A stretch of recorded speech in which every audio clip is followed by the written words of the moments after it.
welcome to Better Call Saul Before Breaking Bad, a podcast where I, Kent Meslowski, for reasons of obsessive-compulsive disorder, force my friend Steve Ignat to watch Better Call Saul and then Breaking Bad in chronological order. This is Better Call Saul Before Breaking Bad. Oh, if I wasn't like abjectly crazy, I wouldn't be doing any of this. But that's why you're my friend. Well, You there make you me go. feel better about myself. And your particular brand of craziness? Yes. Dynamite. Exactly. So guys, we are back. Oh, hey. What's happening? I'm Kent Mislowski. This is my co-host. Steve Ignat! We let him out of his box so that we could do this episode. Yay!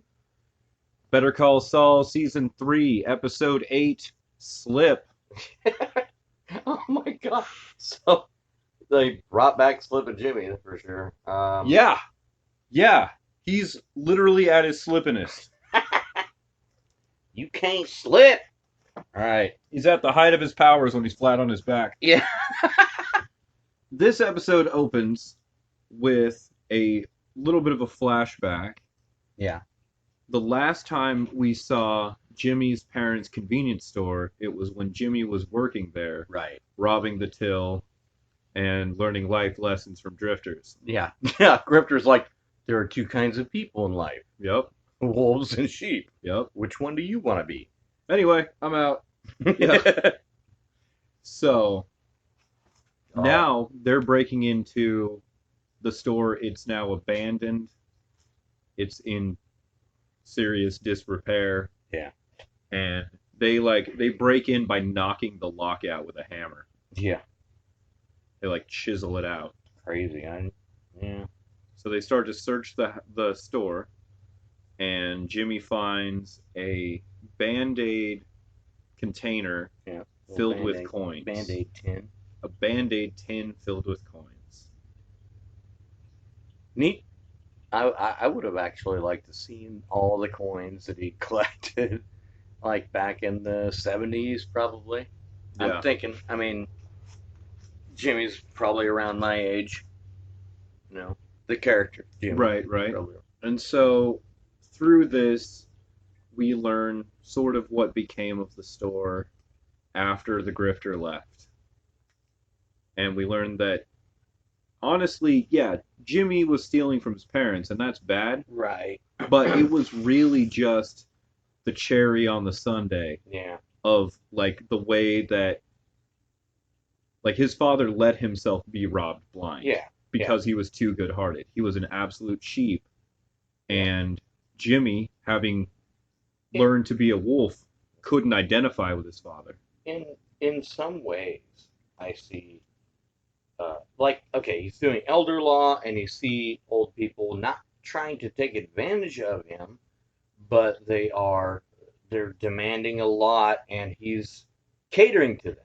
Yeah. Which, he doesn't have to. Mm-hmm. But he does, and that's why those people love him. Even though it's killing him, it's like, maybe it's a minor inconvenience, I don't know. But it's a lot of work doing wills, though. Yeah. And he's not taking much money for it. So, yeah, right. In a way, he's living that sheep lifestyle as well. Maybe he's trying to atone.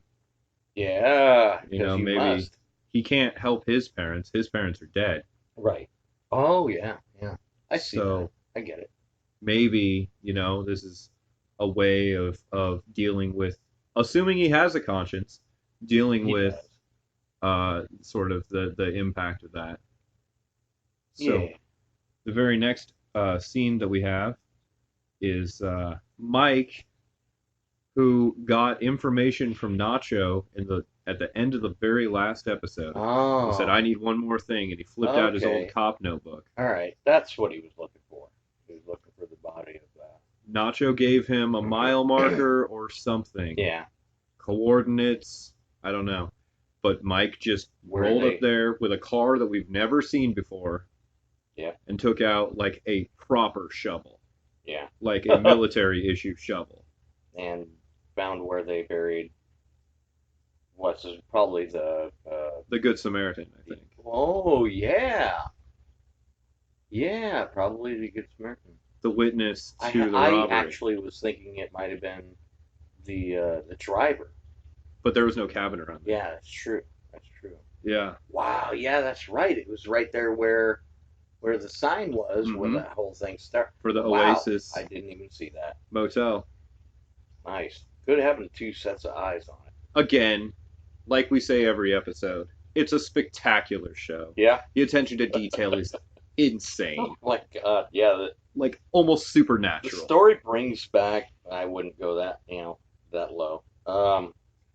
I don't like that show, but A lot of people do.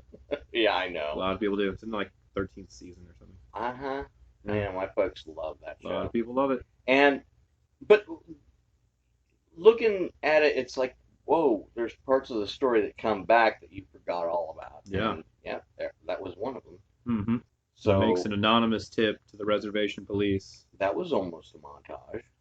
It was a montage. It absolutely was. Yeah. Yeah. Digging holes. Just left the camera in the same spot. Yeah. And then just, turned it off Like and the on with above him in different. shot. Yeah. And just hole after hole, mic after mic after mic. There were two mics on screen at any one time. Yeah. It makes you want to go out there with a metal detector and see what you can find. See what you can find. See if you find a body. Well, not necessarily. You can find a body, Steve. I don't. Let's go out with a metal detector and look for bodies. I'm good. All right. I'm good. Okay. So if you did, then you could call the reservation police. Yeah. Like Yeah. Mike did. True.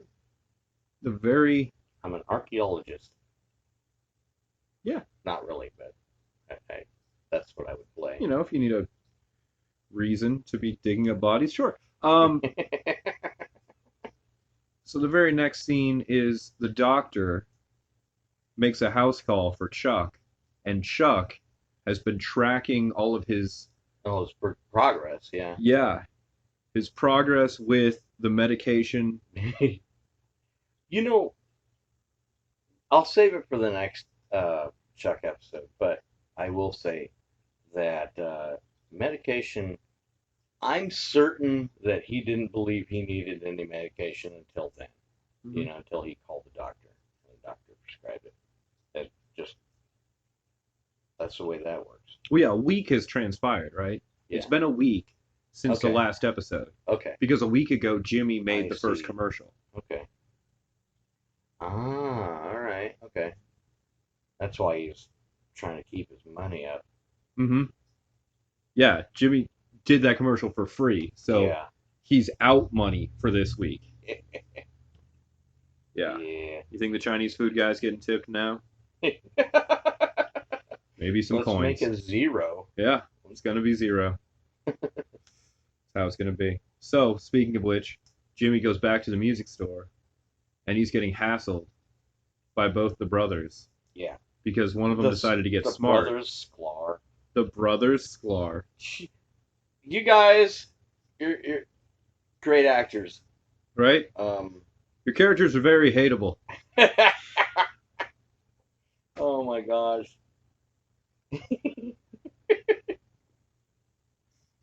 Very hateable. Yes. Yeah. Yeah. But this is where the slip of Slippin' Jimmy comes in. And he tries. He gives him a last chance. Uh-huh. He says, "Are you sure? There's nothing we can do." Keep that camera rolling. They wave him off. I'm gonna slip on something. Well, drumsticks are hell, man. He put that drumstick down and then went and talked to him. Wait, kicked it off that little platform. Mm-hmm. That's the part of the video that will be edited out. This is it. All right. Can't you see we're with a customer? Fuck off. This is going to be bad for you. Yeah. Like, I don't think you know. Whoa. I'm a con man with a law degree. Like, oh my god. I can operate on a level you can't fathom.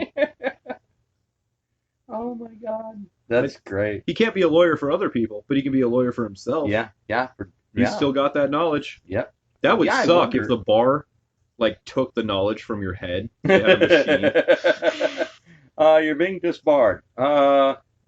Wait, about what? Yeah. Sit in the disbarring what does that machine. mean? Yeah. See, its effects have already taken place. Exactly, it's a neuralizer. That's a great idea. So then Kim goes to dinner with her Mesa Verde people, and Howard just happens to be there. before Howard comes up, Yeah. Kim gets pitched on helping out with an oil company. So, a bank and an oil company. Yeah. Both of these are full-time jobs There's money. for huge firms. Right. And she has nobody. Right. She has a receptionist. How the hell? You know? How the hell is she doing it? Well, Yeah. she didn't have all the other little tiny things to deal with. You know, she just has those too. But Massive Yeah. undertakings. Yeah. You know, both you're thinking you're probably going to want, you know, her at their beck and call day and night, Right. which is exhausting. Yeah. I'm sure that's happening. What I'm like wondering about is what she's setting up with the oil tycoon guy. Yes. So she's setting something up with the oil drilling tycoon guy. Gatwood. Okay. Gatwood. This is why we do this. Yeah. Gatwood oil. Yeah. Gatwood. I was right with the Yep. You're like Atwood. Yeah. Yeah. Like Garthwood, Yeah. Atwood. Yeah. Gatwood oil. And I'm wondering what she's setting up with him. I don't know why I'm interested in that. I don't know. It's like It's an oil company. Maybe it's gonna be a bunch of numbers. It's an intrastate oil issue. Yeah. Like, this is, you want to talk about billable hours. Yeah, true. Like, this is a thing you can make a bunch of money off of. Yeah. And Legal Eagle, feel free to weigh in. Legal Eagles are unofficial counsel, and I don't think he even knows it. We have to pay him $1. Yeah, probably. Have to put $1 in his pocket. Yeah. Or a 20 if you don't have change. And after Kim consults on the oil company idea, then Howard comes up and happens to mention that Kim used to work in the mailroom at HHM. Yeah. Just to kind of needle her a little bit. Yeah, a little jab, like almost like go get your fucking shine box. From It Goodfellas. was almost that. Almost a Billy Bats. Yeah. Yeah. It was almost Billy Bats fucking around with her. Kind of Fucking around was. with Joe Pesci. Yeah. You know? Well, you know, you did insult her a little bit. Mm-hmm. A little bit. Yeah. Yeah, you did. No. Drinks are on the house. You did. Drinks are on the house. Keep him here. Yeah. So, Kim has this wonderful little parallel where she does to Howard what Howard does to her. Howard comes over, she goes to stand. He says, "No, sit. I insist." And then she goes and she writes out a check. Yeah. And then she walks up to him with his meeting. Sit, I insist. Exactly. You sit, I insist. Hands him a folded up check, which we now find out as they're leaving, $14,000 and change for her law school loans. Yeah. And Howard rips it up because he's not about to take it. Yeah. And it tries to jabber some more. Yeah. Yeah, this is what we're dealing with. Me. Well, I mean, it's true. Yeah. But it just goes to show what an amazing job she did dismantling Chuck. I kind of understand why Paige was fangirling. Yeah. Yeah. So, is the next scene about about Chuck going into the grocery store? Next scene's about Nacho. Nacho setting up for Don Hector's demise. Grinding up some ibuprofen. In a mortar and pestle. That's right. And like alchemists of yore. We're watching him do all this painstaking work. Yeah. And in the middle of him dropping powdered medicine into the capsule, Kent says, "It's not work if you love what you're doing." It's true. It's true. Oh God, yeah. Nacho's back doesn't hurt. He's bent over, all awkward and whatnot. Right. He's like, "This is the most fun I've ever had in my life." Yeah. Don't fuck with my dad. Gonna kill the shit out of this cartel guy. Oh, you are so dead. And then of course his father comes in just as he's wrapping up. Oh yeah, he also is practicing taking the bottle of pills Yeah. and throwing it into Don Hector's pocket. Making a drop, as it were. Yes. Fucking good. Yeah, you need practice of that. Super intense. So, yeah, that ugh. Switching him back out after he's done is gonna be ooh. Yeah, he's got himself the coolest Tic Tac holder I've ever seen in my life. What the hell? I think it's that for looks spices. like a lot of confusion. Yeah. A hell of a lot of confusion. Yeah. Like what? Okay, make sure it's in that red topped one. Jesus. For real. Multi-container, I'm sure it's for spices. Yeah, possibly. So the next scene, that is where Chuck goes to the store and he uses a coping technique that we've never seen him use before. So right. Probably this is something that the doctor gave him before she left. I think it's probably standard. Mm-hmm. Distract your mind with something else so that you're not focused on so you're not over focused on what's bothering you or what. Yeah. I wonder if it's some kind of form of like OCD or. No, it's a technique. It's an actual. No, coping. I mean the problem that Chuck has. Oh, okay. His so-called allergy. Yeah. Yeah. And then he goes down the aisle. He goes looking for the soy milk, and there's lights everywhere among the refrigerators. Which begs the question: why didn't he go an aisle over? You're right. But I find myself laughing at him. Yeah. Which is, I wouldn't laugh at anybody in that situation. But Chuck his character makes you hate him, and it's like, it's a love-hate thing. Michael McKean plays that character so well. He's not just crazy. No. There's so many facets to who he is. Yeah, he's real. Yeah. He's a flesh and blood human being.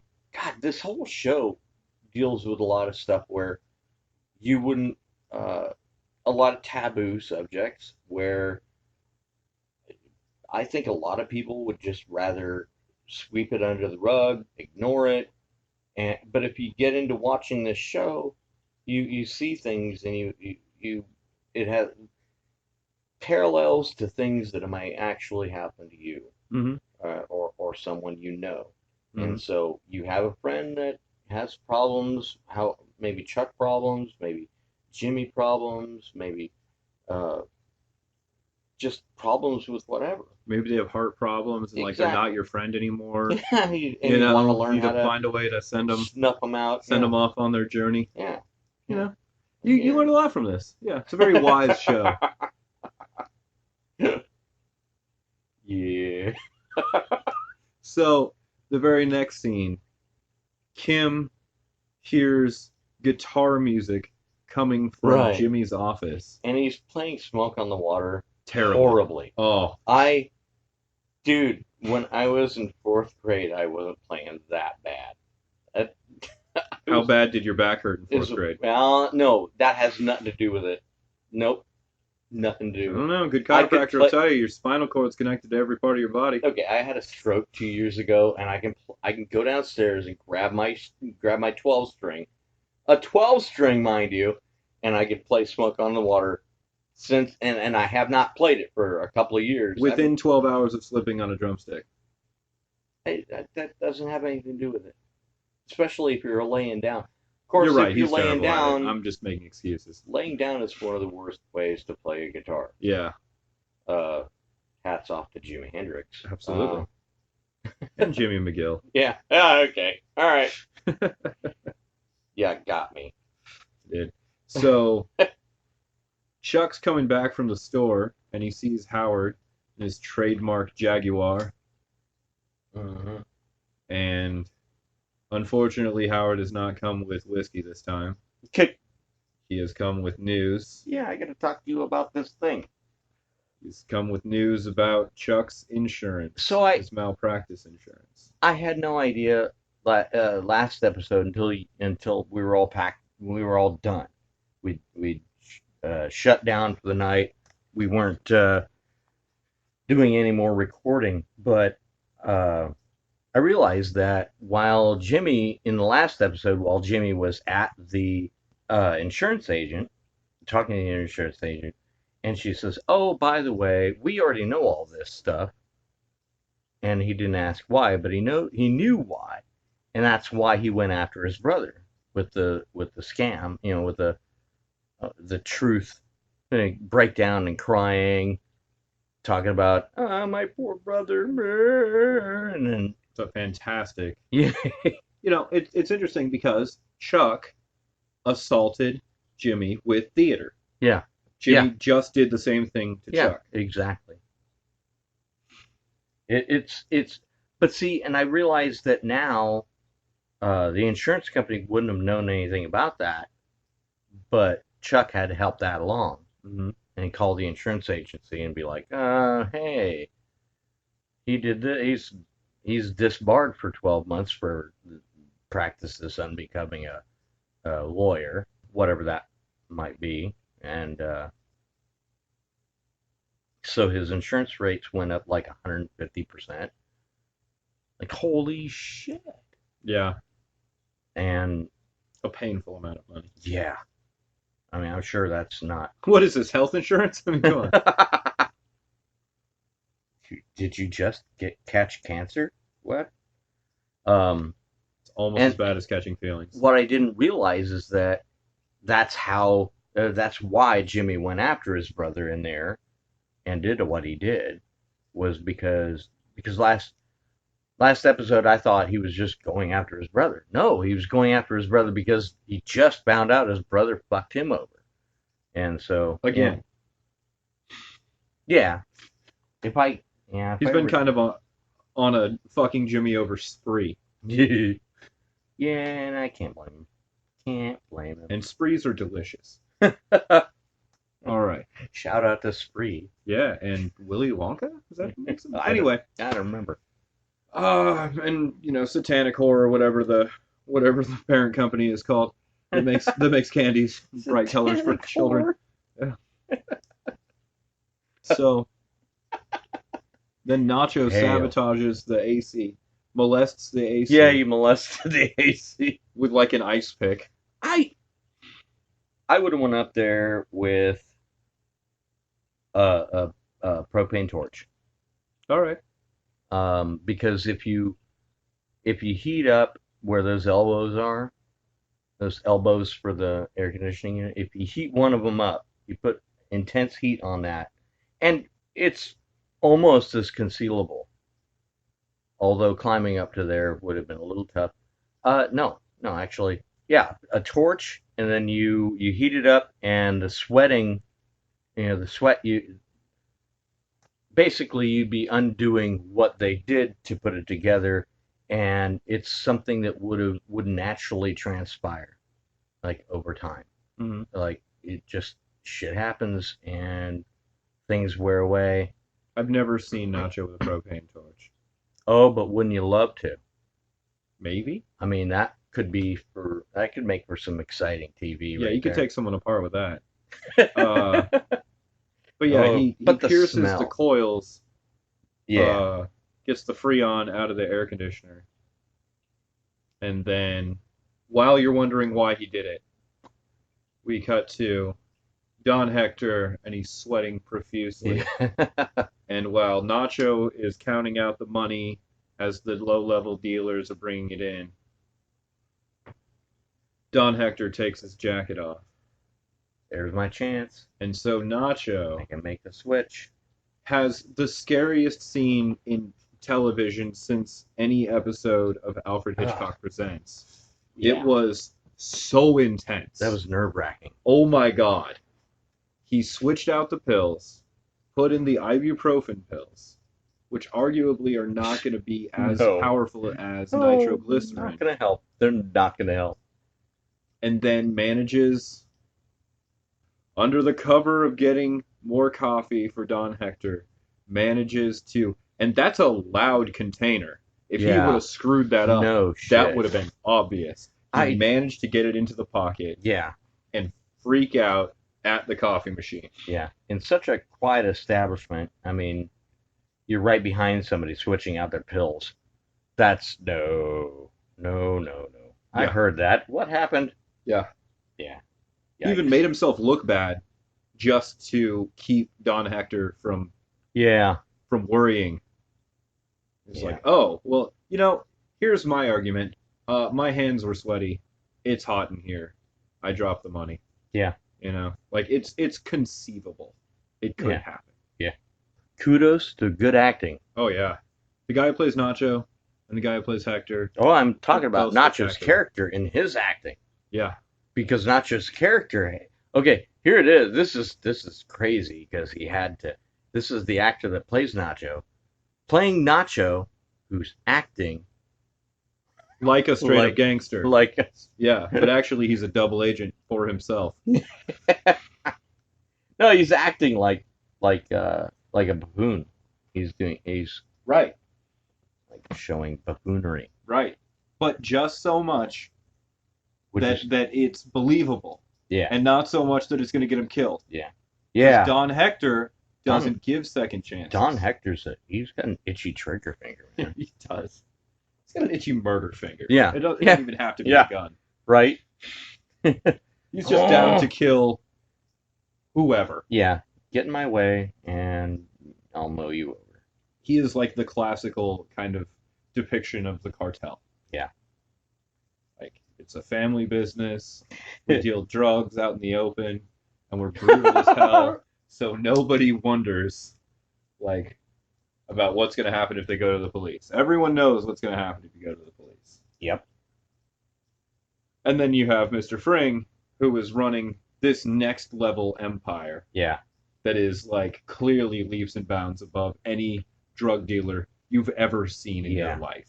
Sure. He's creating a whole infrastructure.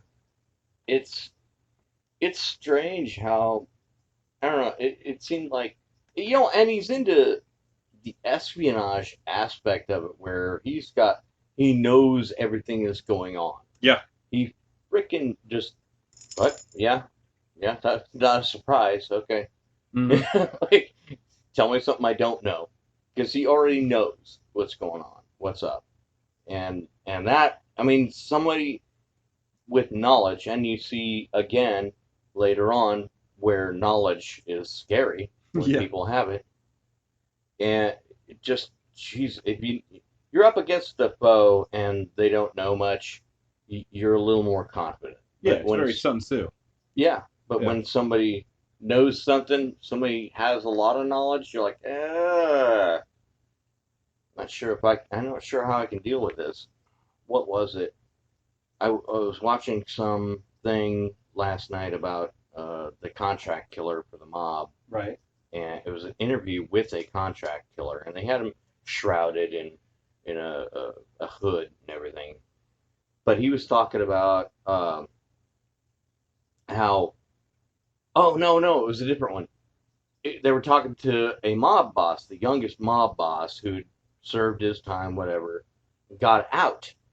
And his dad had gone to prison and everything. He said he was talking to the, starts with a G, mob boss back in the 90s, basically muscled his way in.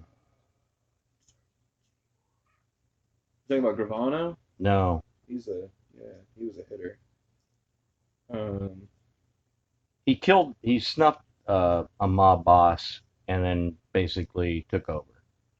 And he was like the last of the big mob bosses that were,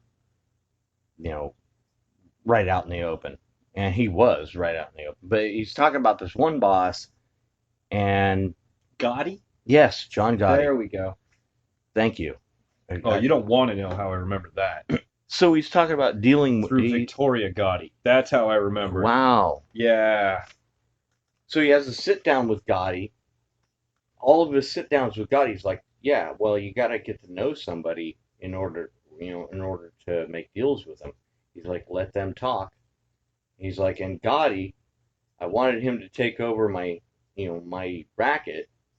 He's like, and if I just said, hey, I want you to take over my racket, he wouldn't have done it. Right. And so I had to make him think, his idea. Yeah, make him think it was his idea. That was very Gotti. I don't want you to buy out my, Mm-hmm. like, hey, I want to buy you out. No, I'll buy you out. Mm-hmm.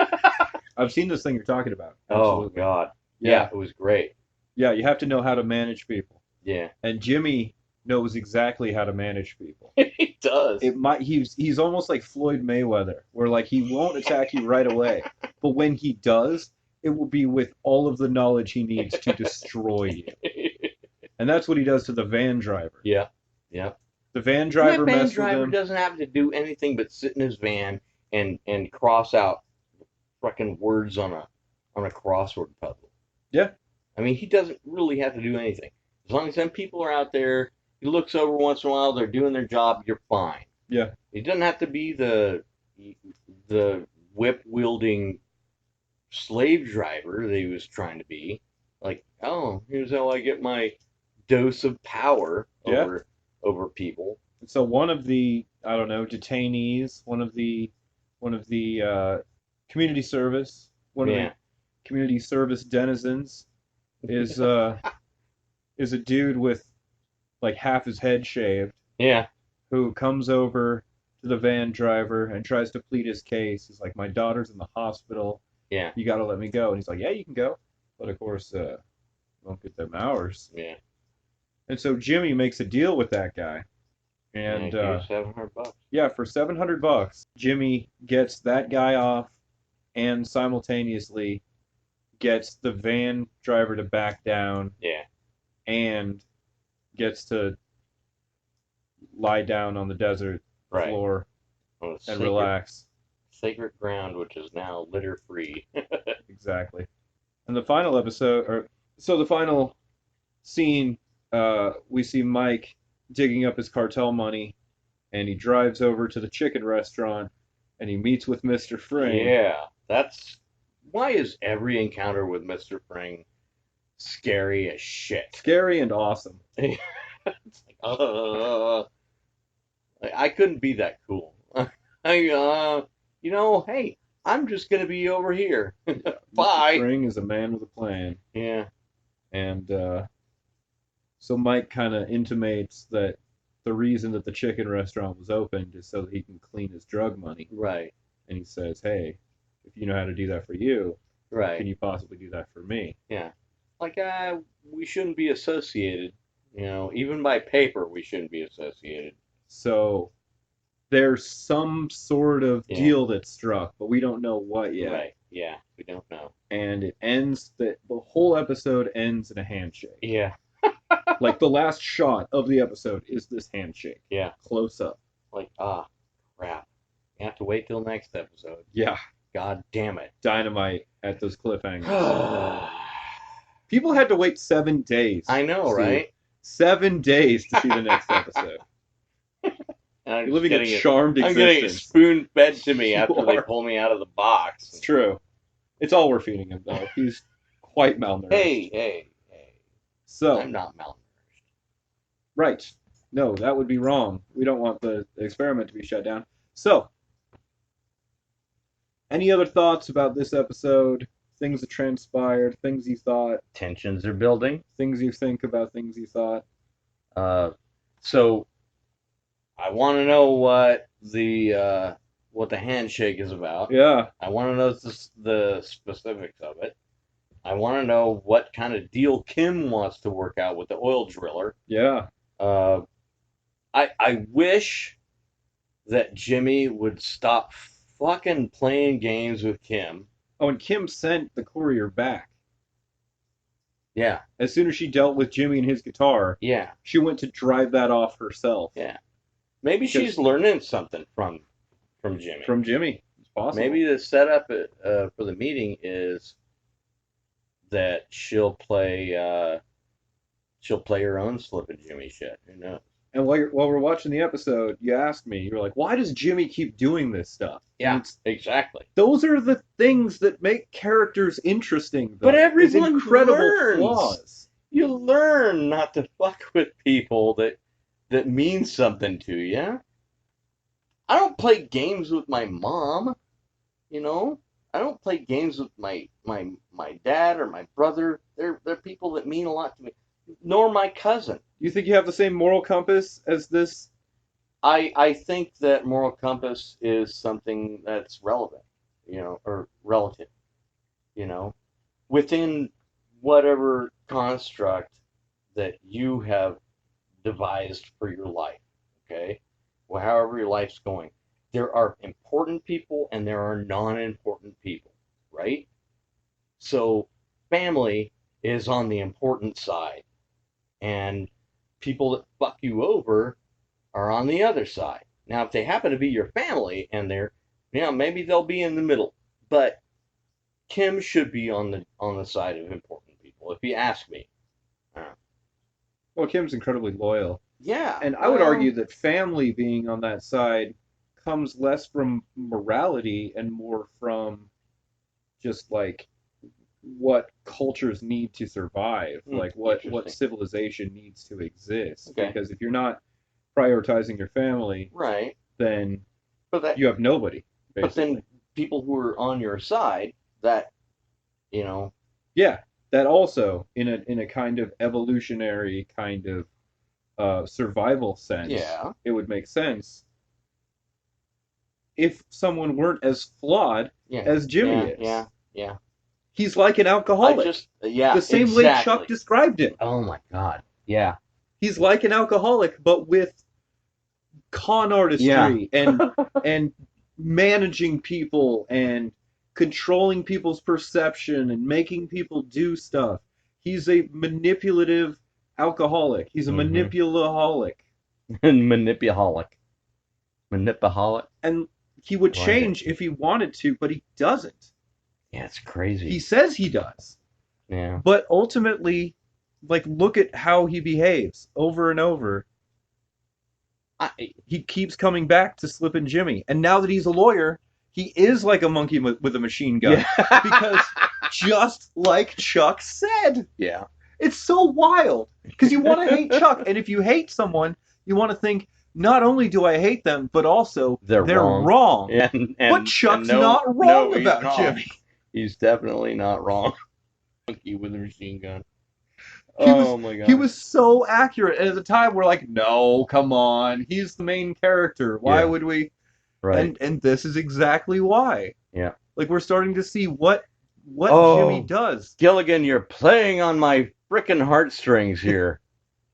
Well, speaking of that, so the last episode, this episode is entitled Slip. Uh-huh. The next episode is entitled Fall. Any thoughts? Oh, no. Any thoughts on this episode?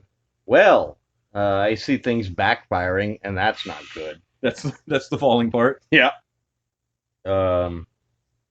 Gosh. Is he going to get a squirt gun and shoot it at, and point it at cops that have backed him into a corner on a pier in L.A.? No. That'd be kind of derivative. Different movie. Okay. Yeah. Yeah. That's Falling Down. Yeah. This is just called Fall. This is season 3, episode 9 of Better Call Saul. It's titled Fall. I don't have another word that rhymes at all.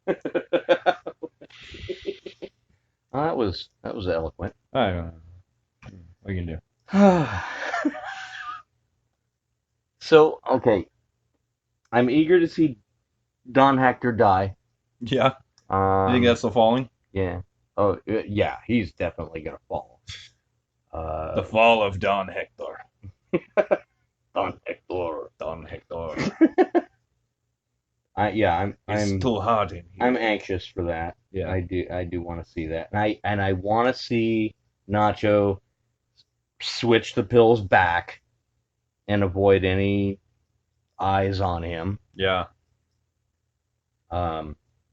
What else do I want? I think Mike helped with that hit because Mike still isn't done with Don Hector. He's like, you threatened my family. Yeah. If somebody is going to kill you and I can help make that happen and like keep my fingerprints totally off of it, you're going to die, old man. Yeah. Yeah. Oh, my. Oh, I just remembered. Don Hector shot the man in the face. Shot the Good Samaritan in the face. Yes. I believe. Wow. I believe. Yeah, it was Don Hector. Yeah. That's what they said. Yeah. Don Hector just shot the man in the face. Didn't he also shoot the driver? No, that was one of their henchmen. Okay, one of the henchmen shot the because driver. But Don Hector. Oh, okay. So maybe he still has the gun that he shot the guy with. yeah, let's hope. Like that could go really bad. Well, but of course Don Hector's gonna die anyway. True. Maybe he'll die during questioning There you go. or during his arrest. He That'd be goes to awesome. jail and like he simultaneously has a heart attack. That like, would make switching back the pills very, very difficult. Yeah, you'd have to break into a prison. And that would be a fall. Jeez. Christ. Jimmy could get into a jail. Yeah. He could be Don Hector's lawyer. And he's good with his hands. Yeah. He could probably work something out, a little, is it under this cup? Is it under this cup? Exactly. Which shot class is the nut under? Yeah. Well, I don't know what the hell game is that called? Every magician out there knows what I'm trying to say, and they're like screaming it at me right now. It's like 3-card money, but with balls and cups. Yeah, the ball and cup game. There you go. The ball and cup game. There you go. It's ancient.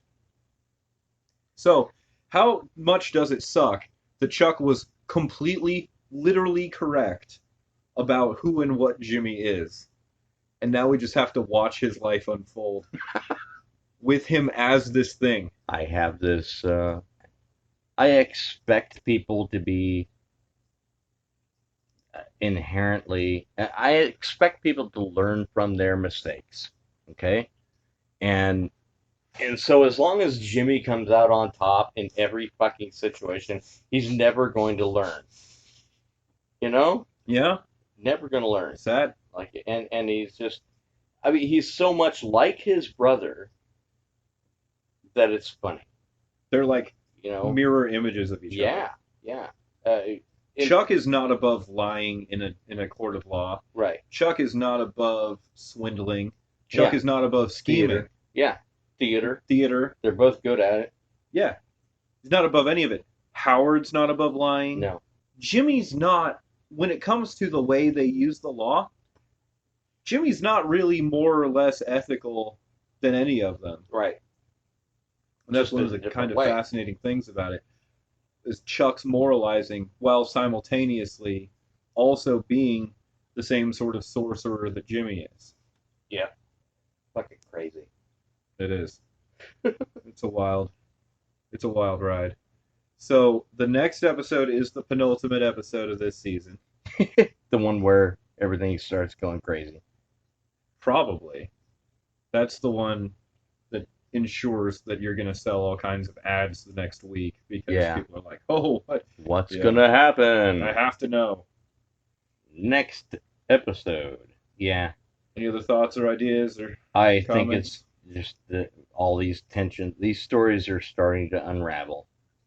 And we're just getting the development of these stories, and now we'll see them unfold, and then the next one. This is another slow episode. Yeah, a little. It's a little bit faster, but the next episode is going to be quicker yet.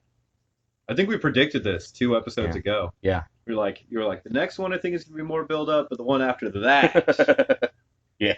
That episode is entitled Fall. Again, thanks to everyone who's listened. Definitely. Throughout the episodes here. Thanks for everyone who's helped us out. Making this a lot of fun. Yeah. It's, when I first told Steve about Breaking Bad, he said, I will never watch that show. I did, didn't I? God damn it. I will never watch that show. And I found some way to, like, backdoor it in. Yeah, he did. And now he's committed. So, yeah, this is really bad. Because the minute you see, okay, I am that free spirit who does things that he wants to do. I only do things I want to do. And, I mean, so when responsibility is brought up and it's like I'm held against my word, then it becomes work. Like, even if it is something I want to do, the fact that there's responsibility added makes it just horrible for me. I don't like it. I don't want to do that thing.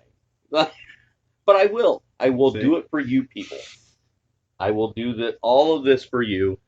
You can you can rest assured that I will come through because I'm a man of my word. You Exactly. know, He's a man my of his word word. is my bond. Yes. Just like Rocky said, my word is my bond. Was that Rocky? Probably not. Yeah. So, I doubt it. I super doubt it. I sometimes get things wrong just on purpose just to see how people respond. Should we dedicate this episode to anybody? Nah, let's not. No, That goes against what I was talking about earlier. I don't believe in dedicating things to people. Yeah, I So, should shut up. We can cut that out.